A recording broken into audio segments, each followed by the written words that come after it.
What are we live on? Live on YouTube. We should be anyway. I mean, I say that, but... Is this the England front row? Interview before? How dare you? It'd be slightly concerning if it World was. champion front row. Which one am I then? Rivalry Ignited. There you go, we are live.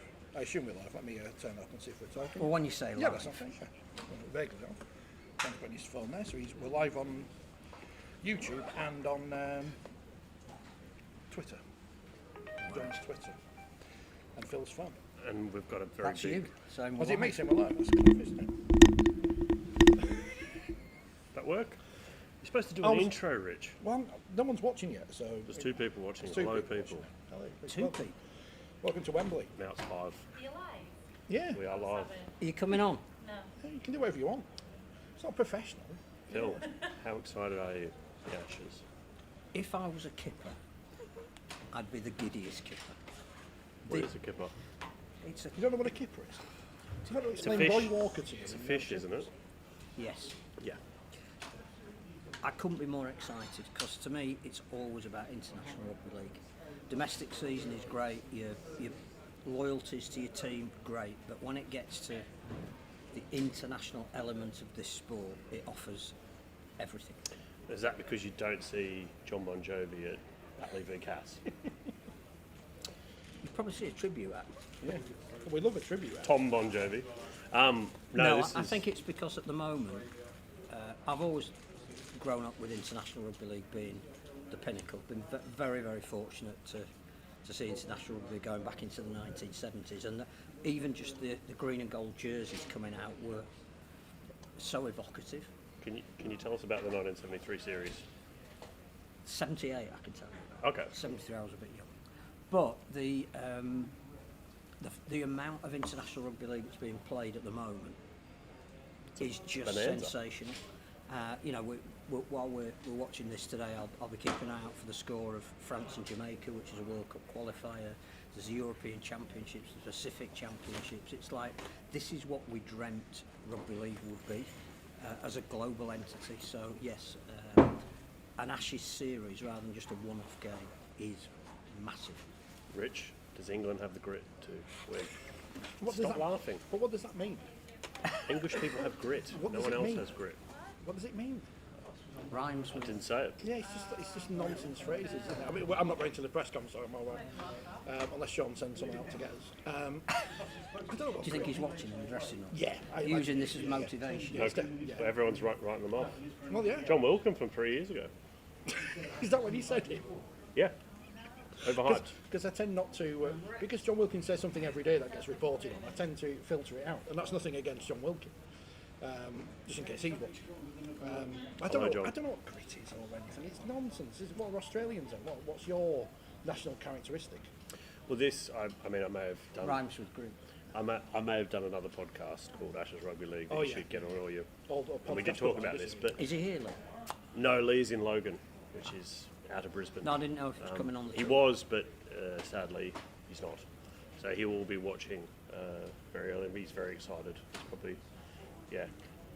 But my point was, the last Football World Cup, or around about last year, we had the Socceroos, the soccer team, had a national coach, and can call it that. Graham Arnold, he talked about Aussie DNA, so I think that's just fit, hard, tough, athletic, and it was bollocks.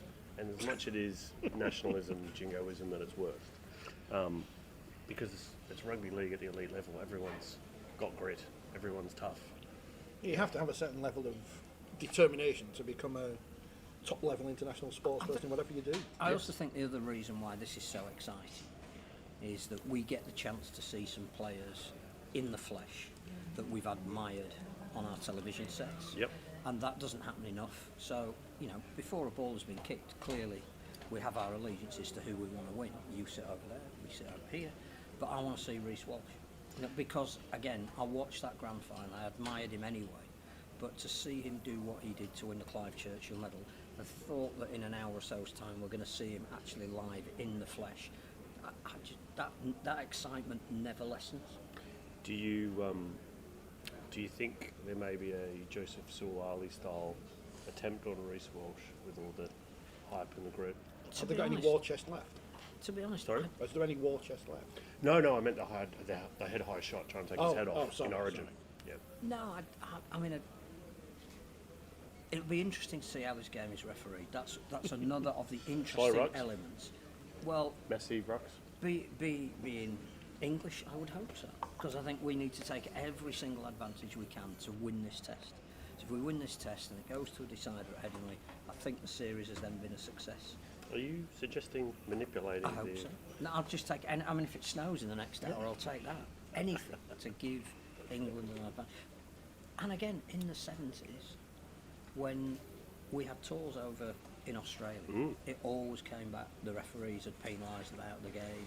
That's just rugby league. Darcy Lawler. Whoever loses whinges about the referee, So, whether it's valid or not. I would hope that the interpretation of the rules in the first game favours the home team. I think, and I know we've said this in the Forty20 podcast many times, but it'd just be great to have one set of rules. Well, of course, but when we've got what we've got, Oh yeah.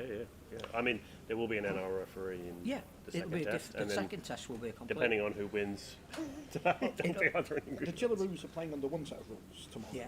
and Canada and Nigeria and Italy and Ireland and Fiji are all playing under 80-minute rules. It's one of the things Which that obviously needs makes sorting sense. out. But I do think that in the early stages of a series that's going to have 3 extremely high-profile weekends on the national broadcaster, what we want more than anything is credibility. So even if England were to lose, but it's a close game and even a controversial game, it builds interest for week 2. I think we always know that the touring teams get better by week 2. They're going to have their own referee, so the interpretation will suit them. This is the chance for England to set up the series. Well, the Australian spine in this game has never played together before. There's, I don't know how many debutants, at least 4. Yeah. So you One would of whose name you can't pronounce. Marky Mark, no, and I'm not going to try. So yeah, you would expect some rustiness, and England have the more settled side. Yes. They've done well against Samoa, they've done well against Tonga. But also, intriguing. A settled side, though, hasn't played for a year. But also with that settled Right. side, we've said all the way through that Sean is innately conservative. Thank you. Can you- yeah, we're live. Do you want to come on? Yeah, would you like to come on again? He's Mikey Lewis's friend. I feel like I'm always there. Thank you. Here we go. Yeah. Is that we've got the team? We've got the team. Oh look, There we go. Harry There you go. Smith's back in. Read it yourself. What I was going to say was, we talked about the build-up to this game and how perhaps innately conservative Sean might be with the squad that he's picked and Yes. developed over the last 2 series, and then he drops Harry Smith in the week of the test. Now, form-wise, that might be exactly the right thing to do, but it's interesting. I think it's added another level to this game. It is interesting because there's a clear difference between Harry Smith and Mikey Lewis, and that Harry Smith is an organiser. Yeah, and He's predominantly a I mean, kicker. he's Kicker essentially a first. scrum half, while Yeah. Mikey Lewis and George Williams are much similar players. They're more runners of the football. Yeah. So whether that dynamic will work, I presume they're going to play left to right. But it is interesting because Williams and Smith have played very well together as a combination for England. Yeah, it may work out. And the other one I think is obviously Darryl Clark. I don't think had the greatest season. No, but I think Darryl Clark is very much equivalent to Michael McAlorum in the grand final. It's like 20 a proven minutes, entity, yeah. soften them up, then send Jeslington on, who's something completely different.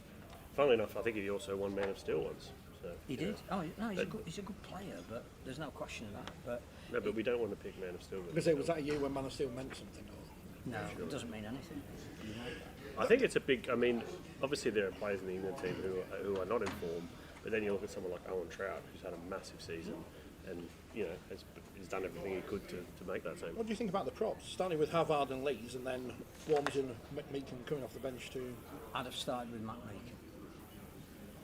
I think He's been outstanding. there's a this year. case for saying that because George hasn't had as good a season as he would have wanted and been as dominant and influential, which is partly down to the fact that he's played behind, I would have taken that weight of captaincy off him and given it to Mike McMeekin. Question for you, Rich, and for Phil. There are a lot of older players in this team. Do you think that will work for England, or could that come back to bite them in terms of maybe Depends speed if- or? age isn't a factor unless if they're still good and still in form. I just think the way rugby league has changed, particularly in the NRL, the trend is between faster, more athletic, quicker. You know, This is going to be if it's going to be a slower there's game. still then- the thing is, it may be a slower game overall, but there'll still be a short side that if you're that whatever of a second quicker, then that. I think it's also about players that have played at Wembley. So then the other thing is we're expecting a 60,000 crowd. It's going to be a terrific atmosphere. The Aussies are used to playing Origin and they're used to playing in grand finals, but they've not played in front of a crowd that is almost entirely hostile in a stadium like this. So I think all of those older people you referred to have all played at Wembley. They won't be fazed by the occasion. A lot of the English players haven't played at Wembley. No, but- I was Tom going to go Young, back to the. Irving, But Farnworth, he's not one of the older Tom players. Johnston. No, Tom Johnston I is. think the older, 30s. more experienced players have played here. I think the thing about Wembley, though, and it may be an intimidating atmosphere, we don't know, but Wembley for the Australian side is it's great. It's like Lords in cricket. I think Every Australian wants to play But there. I They want to also go think there. if you look at the history of games between Yes. the nations They've here, got a good record. in the going back to 1990, 94. I know the Aussies nicked the World Cup final in 92, but 95 the start of the World Cup. All those games are in English folklore because the Aussies came as a renowned squad, but the Wembley factor was part of why they were beaten. Obviously, they came up against some great players and they got better as their tour went on. But I did a piece for the programme today about 1990 because it's 35 years almost to the day since that game. And the thing about 1990 was in 1973, very few people had turned up at Wembley and the game was a really low ebb. And within 17 years, we had the biggest crowd at Thanks to the two Davids. and it came partly, the result came, yes, out of a brilliant tactical kicking game that Malcolm Reilly had instituted, but also because before the game they had the Philharmonia chorus singing Land of Hope and Glory, and 55,000 people really got behind it. And if you talk to people like Paul Eastwood, who was the star that day, he said we stood in line and we went up to about 10 foot. But you could see the Aussies just wilting a little bit because they just weren't used to the atmosphere. Now, I know the modern day player can play in any sort of circumstance, but I really hope that was a factor today. What factor do you think Vaseline played in that game? That was 94. No, it was 90. Was it 90? Yeah, I wrote a piece. I You thought it was should read it. 94. I spoke to Gary Was Search. it a free read or one that went to It was a free read. Lots of free reads these Vaseline, days. Vaseline played a part, but Land of Hope and Glory played a bigger part. No, I mean, speaking to Gary Schofield and watching some highlights of that game, I mean, the way that Scoey, Ellery Hanley, they're fantastic. They well deserved the victory, and they were But I think seconds away from victory in the second They game. fed off the atmosphere, and I think the whole series was ignited by what happened at Wembley. And I'm hoping that we get something similar today. I think the best result for everyone, as in the sport, would be either an England victory today or a very close contest, because I think if it's a one-sided contest to Australia, You'd worry. that it's a bit of a damp squib, unfortunately. Yeah. But, and I'm rarely going to applaud the RFL, I think they've done the right thing in going to Everton and then Headingley and then selling those venues out first, because regardless we will have full houses and great atmospheres, and Headingley will be quite intense and intimate. It will. I mean, the other thing that's interesting is the build-up this week, which I think we've been talking about on the way in. It's been great. And again, it's easy to criticise in this modern world of how do you get your voice heard. But some of the things that have happened, some by chance, John Bon Jovi joining the Australian. Pure fluke. Pure fluke. But what we've made of those opportunities, London being relaunched on Thursday, much bigger than it would have been if it hadn't been Reebok. been this Impressive. event here. Celebrities. I don't know who the guy is. You're a Big big John. fan of Well, him. I was going Big John. to ask But Rich about all of that, Barge. whatever that is, I think we've said for has ages on the fed in, programme. hasn't it? All these Instagram people and TikTokers and whatever that are Do you not like aimed it, at Rich? us. Do you like it? It's not aimed at us. It doesn't matter. It doesn't matter if I like it. I don't What's- know. I don't know John. It's Big aimed. Johnny's or whatever. It's aimed at a different It's audience. aimed at people who don't follow rugby league. We know this is happening. That's what. There's no point telling me it's happening Well, because I'm here. you don't need to sell Wakefield v Cast to you or England v Australia, but you need to sell it to people who either know nothing about rugby league or have a passing And they interest. don't even need to know that there's two different types of rugby or anything like that. because it's England versus Australia. But I think the other thing about this, the London event, which is really important, is that if you get people, I mean, I don't know what percentage of people will be here from the south of England, it will be relatively high. Some of them won't necessarily be bespoke rugby league people, but if they have seen the Broncos have been launched, if they've seen, they've come to Wembley, they've paid, what, 20, 30 quid for a ticket, which I think 20 quid for some of them. but when you think that the England national football team, you wouldn't even get in, through the door for 20 quid. So I paid 29 quid for an average breakfast this morning. if they Not even no bacon. if they see a great game here and they want to know a little bit more about the sport, and London are already making noises in the right direction, irrespective of what we think. The future of the domestic game is going to look like. All of this has been a really good week, and I just think the promotion has been great, the social media has been great, the celebrity endorsement's been great, the way both teams have interacted with various types of the media has been great. And this is why today is so exciting. By next week we'll have seen a game and we'll have a view of how the series might go, but before the ball has been kicked, this is why you've got to be excited if you're a rugby league. And I know people don't like it, but sport is politics, and the fact that they went to number 10 Downing Street. Well, the House of Commons, didn't they? Exactly. People know the door. They know that. Could have gone out of the studios or whatever. But yeah, the Speaker of the House of Commons never misses an opportunity, is it, to get a plug in for rugby league? Question for you, Rich. Yeah. Do English people have suits? Do they not? Well, wear them I internationally? agree with you, John. They should have worn suits. Yeah.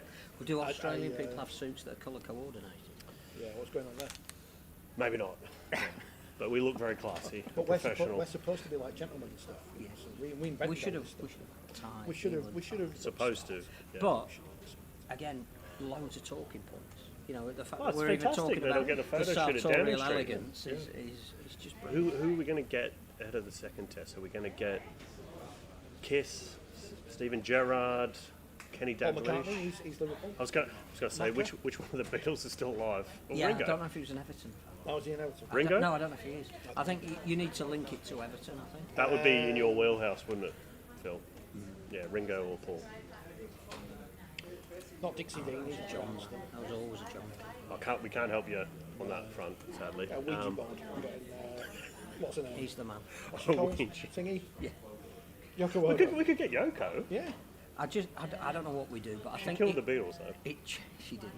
It changes the dynamic when we've played a game. Yes.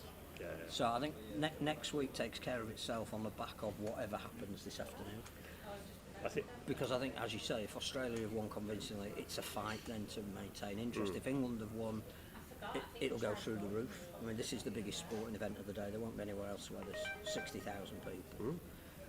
And if England were to win, it will be back page news. And it's been- if back pages still exist anymore. well, there was great coverage in the Nationals today, the Times, the Independent. I know the iPaper. I mean, I wrote the piece, but that had a back page. They want to follow up for Monday already before the game's even played. It means something. Yeah. Yes. England Australia means more than Absolutely. Castleford versus Wakefield. It stands to reason. It means more it's than obvious.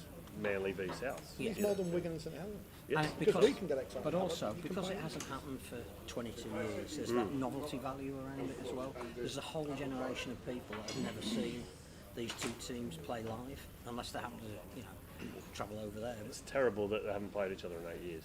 It's appalling. Well, we should have then- played in the World Cup But final. we should have shouldn't played in the plan was to play in the You World gotta Cup win, final here you gotta in win. we? 2020. Yes. Yeah. But that's not my fault. It's not the organisers' fault. I believe you were playing in the back row. He probably would have done better in Golden Point extra time. Oh, Andrew says 10-8 to England. What, do you think it's going to be a high-scoring game? I think don't know looking at about the conditions, I think there'll be more points than that scored. I hope it's low scoring, because I think if it's low scoring, England's England's got a better winning. chance. Yeah. I think if it's high scoring, that means the Aussie backs are seeing a lot of the ball. I think you mentioned this earlier on, Phil, about the international game. It is the big boom at the moment, particularly with the Pacific Championships and everything else you mentioned. But regardless of who wins today, we need to make sure that there's another Ashes on in 3 years or whatever. I think the 2 plan years. is we'll get to know about the World Cup, and I know you're going to say it's later than it should be, but we'll get to know about that when the final qualifiers have finished. That'll be next year. Then I think the Kiwis are coming here the year after. I don't know. Does England go to Australia? Yes, they should. Yeah. But Because I think, do we need Australia here more than Australia needs England? Well, I think we have to give Simon Moran a lot of absolutely. credit. Obviously, he's a rugby league tragic, and it was his not his decision, but he convinced Peter Vlandis to bring the Kangaroos and It can only be good for 130,000. the whole of rugby league. When we say Exactly. the whole of rugby league, that means the NRL. They can sell I think their 70 quid shirts over here. think to there's I think there are Business. people in the ARLC and the NRL who are now realising Well- that they need rugby league in England and the Super League to be strong. I don't think they're just real. I think they've known for a little while, but they haven't really known how to do it. I think the announcement today from Australia that they're looking at having a global stance. Yeah, what for do you think of 2020. that? Well, this ties into all of this, doesn't it? You does. don't come back to Wembley and try Origin and in New capitalise on Zealand? that unless you can see a market here. And if Oh, you there can is a see a market here, and you're going to bring your games here, then the next thing you do is you have some influence over the competition here. So I think we're only at the very start of what might happen, and it may not be tomorrow or the day after, but I think International Rugby League is going to drive all of this, because I think the one thing that Vlandis and co can see is that this is the most underdeveloped part of the sport in terms of its value. But they've already got $12 million for the rights to the next World Cup in Australia. They've never had that kind of money before, and that's really without putting it out to tender. I haven't seen a figure mentioned. Is that an 12. exclusive? It's in the current Forty20 magazine. You don't do news, We don't do it. but you keep doing news. It's $12 million for Channel 7 to So pay £6 million. just for the rights for Australia. Should they just done it for ABC and got paid nothing like last time? Well, I mean, the BBC. But, yeah. I just think we're moving in a different. No, that's domain. great. That's fantastic. Yeah, And I the like it. Pacific Championships are really taking off. You know, Suncorp's going to be close to a sellout tomorrow for The atmosphere Thomas that Samoa. will be amazing. But again, there's the games in PNG today have been fantastically attended. There is a market here for something that the British haven't traditionally been able to exploit. The Aussies now, with the crowd figures that they're getting, with the viewing figures that they're getting, with the fact that they're due to have a new broadcasting deal at the end of 2027, they're looking at different properties they can get value out of. It's, thinking of taking Origin out of the television contract, and because they're taking it to New Zealand in 27 and it might go here in 32 or whatever it might be, you've got an international product, and you go to a broadcaster, you get a global TV deal if you've got an international It's product. like the Tour de France starting in different countries Yeah. because it spreads the event. And that's a global event. And I think today is a global event. Unfortunately, I wouldn't say it's a global event because if you spoke to probably a lot, I've been in London for 2 days, but a lot of people, it's still in our bubble. But it I has think- the potential. I think it has being the on potential. BBC One at 2:30 on a Saturday afternoon, it's a global We saw event. that with the Women's Rugby Union, didn't we? That it became a thing because it's on the BBC. And the Red Roses are all now probably all Dames, legends and stuff. dames. Yeah, Dames are. They've all got must be guaranteed to be. Duchies in Lady Cornwall. Ellie Kildunner of Keighley, yeah. So this is the power of being on BBC One. This is when people don't understand. If you get moved on to BBC Two or BBC Three or streaming for a major thing, it does matter. That's why they put the big games at Wimbledon on BBC One and 2 random Eastern Europeans in the first round of the ladies singles on BBC Two, because people want to see the stars. That's how it works. These people could all be stars today. We could be talking in the morning about Dom Young if he scores a hat-trick or something.